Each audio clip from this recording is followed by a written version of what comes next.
decisions, even in small steps, we will do a big impact internationally.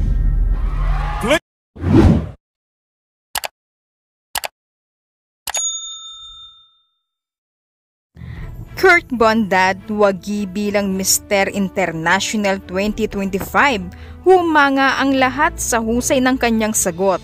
Isang bagong karangalan para sa Pilipinas ang muling naitala matapos masungkit ni Kurt Bondad ang titulo bilang Mr. International 2025. Ginanap ang prestiyosong male pageant kagabi at tumindig si Kurt bilang pambato ng bansa na nagbigay ng panibagong dahilan ng pagmamalaki sa mga Pilipino. Bukod sa kanyang matikas na tindig at kakaibang karisma sa entablado, mas lalong napahanga ang mga hurado at manunood sa kanyang matapang at makabuluhang sagot sa Q&A portion. Sa katanungang ibinigay sa kanya, ipinakita ni Kirk ang kanyang talino, pagiging kalmado at ang kakayahan niyang maghatid ng inspirasyon sa kanyang mga salita.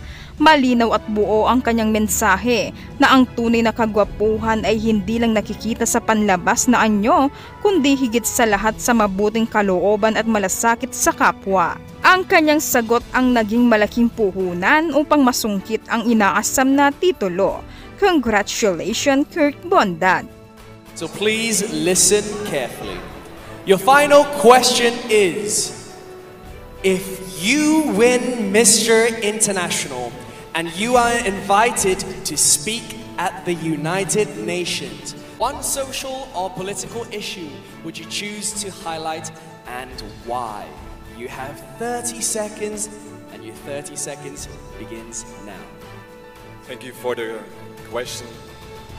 If I would have the honor, I would cause that the children, that we need to protect them, and I would give them a chance to give them more protection and cultivate education, because today's children will be tomorrow's leader.